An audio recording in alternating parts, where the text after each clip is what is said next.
대치동 아이들은 겨울방학에 무슨 책을 읽는가입니다. 반갑습니다. 최성우입니다. 12월부터 저희가 이제 아이들하고 고전을 읽는데, 그런 이유는 겨울방학이 책 읽기가 가장 좋은 계절이잖아요. 방학이 길기 때문에 책 읽기에도 좀 집중할 수 있는 여유가 있는 기간이 겨울방학인 것 같습니다. 연중 가장 중요하게 생각하는 독서 리스트가 이 고전분기인데, 그 내용들 중에서 꼭 알아두시면 좋을 것 같은 내용이 있어서 그 부분을 좀 설명해 드리려고 하고요. 대치동에서 수업하고 있는 책들을 소개해 드리면서 어느 정도 수준 읽는지 다들 궁금해 하시더라고요. 우선 리스트 소개를 하기 전에 현실적으로 중학생들이 독서에 투자할 수 있는 마지막 시기가 아닌가. 따라서 오늘 제가 그 커리로 중3을 설명드릴 텐데, 현재 중3이 아니라 이제 중3이 될 친구들, 현재는 중2 학생들을 대상으로 같이 수업해가는 독서 리스트를 있는 그대로 완전히 다 공개를 해 보려고 합니다. 그럼 이제 중학교 3학년 내용부터 같이 한번 살펴볼 텐데요. 중학교 3학년 책들 순서가 이렇습니다. 멋진 신세계, 데미안, 월든, 베체르부르크 이야기, 허클베리핀의 모험. 이 내용들 제목들만 봐도 어른들 생각하시기에도 이 책 한 번 정도는 꼭 읽어봤으면, 정말 누구라도 한 번 좀 읽어봤어야 되는 그런 책들 아니야? 이름값 하는 책들 아니야? 좀 그런 생각 드시지 않나요?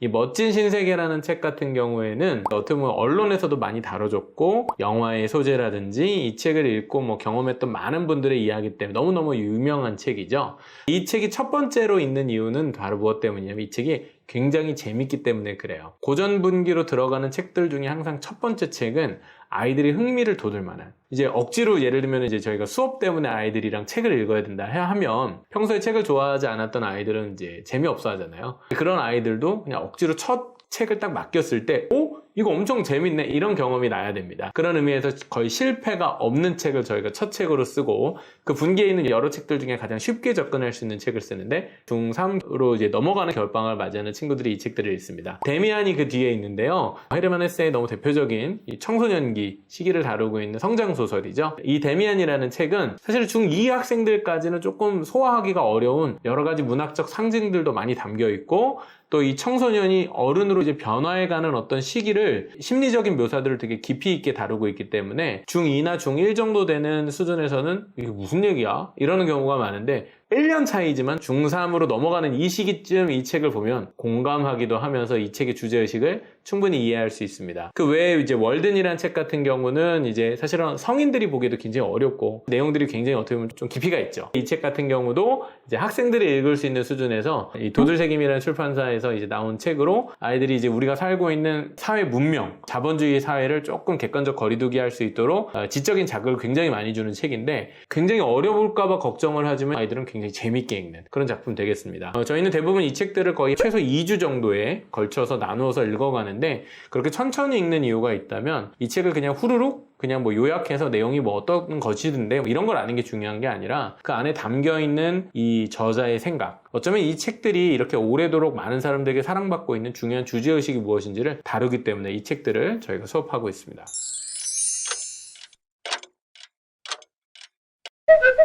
그럼 이제 중2 리스트를 살펴보겠습니다. 예비 중이니까 지금 중1 학생들이죠. 변신, 카프카, 그 다음에 이방인이 있고요. 그 다음에 호밀바트 파수꾼, 아큐정전, 야간비행, 도련님, 1984. 특히 중2 같은 경우에는 저희가 리스트업을 좀 신경 쓸 때 가급적이면은 여러 나라 문화권들의 작가 작품들을 경험할 수 있게 해주려고, 저희가 예를 들면 보시면 아시겠지만 뭐 루신의 작품도 있고요, 나스메 소세키 작품들도 있는데, 동양 고전을 아이들이 잘 모르는 경우들도 많이 있어요. 근데 그런 정서들을 아이들이 충분히 익힐 필요가 있고, 이 작품 자체는 고교과정, 국어 시험 등에 직접 나오는 것은 아니지만 이 작품 안에 다뤄져 있는 정서나 어떤 주제의식들이 우리 한국 문학 작품과 비교되어져서 학습되는 경우가 많기 때문에 학습적 가치도 있습니다. 카프카의 변신이나 까미의 이방인 같은 작품에는 이것도 이제 이름만 들어봤어도 이거 반드시 꼭 읽어봐야겠다라고 생각을 하는 욕심나는 작품들인 게 당연하고, 조지 오웰의 대표적인 작품이죠. 뭐 영화로도 많이 패러디가 됐었고, 다른 비슷한 디스토피아,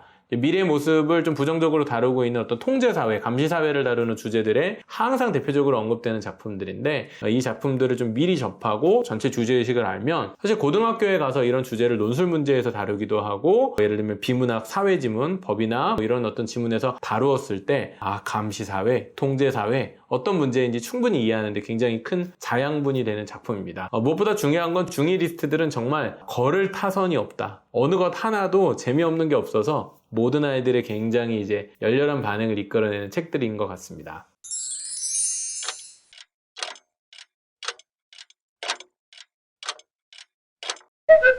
다음으로 중1, 지금은 초등학교 6학년 학생들이 이제 예비 중1이 될 텐데 그 친구들과 같이 읽는 책의 리스트들인데요. 모파상의 단편선, 동물농장, 어린 왕자, 헤르만 헤세의 수레바퀴 아래서, 인형의 집, 이반 일리치의 죽음, 적과 흙, 라사리오 데 토르메스의 삶, 그의 행운과 불운, 이런 책들이 있습니다. 들어보신 책들도 있고 아닌 책들도 있을 텐데 강조해드리고 싶은 거는 예를 들면 여기 조지 오웰이나 아니면은 헤르만 헤세의 작품이 또 들어있는데 중학교 2학년 때 1984가 있고 헤르만 헤세의 데미안 같은 경우 중3이 읽어요. 그런데 같은 작가의 작품이지만 중1이 읽을 수 있는 작품은 지금 보시는 것처럼 동물농장과 수레바퀴 아래서입니다. 이 말은 뒤집어서 이야기하면 이 책을 과연 소화할 수 있을까? 아니요. 이 정도 시기가 되면 충분히 소화할 수 있고 혹은 충분하진 않다 하더라도 지적으로 자극되어지고 설명을 들으며 함께 읽으며 이해하는 수준이 충분히 됩니다. 따라서 이런 정도의 독서 리스트를 목표하시고 초등에서부터 독서를 해나갈 필요가 있는데 초등 시기에서 모든 책을 다 읽을 수 없고 또 어려워 보이는 책이라고 미리 읽는 것이 항상 약이 되는 건 아니에요. 자기 수준에 맞지 않게 너무 어려운 것, 주제의식을 이해하기 너무 힘든, 공감하기 힘든 책을 읽게 되면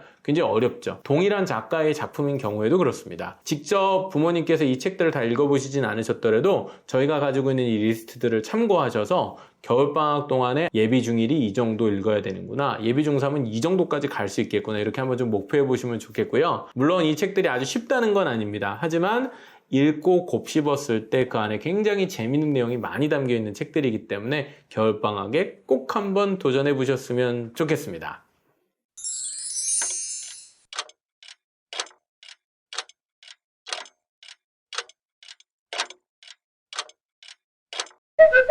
내용이 좀 길어져가지고요. 초등 버전은 뒤에 영상으로 다시 전달하도록 하겠습니다.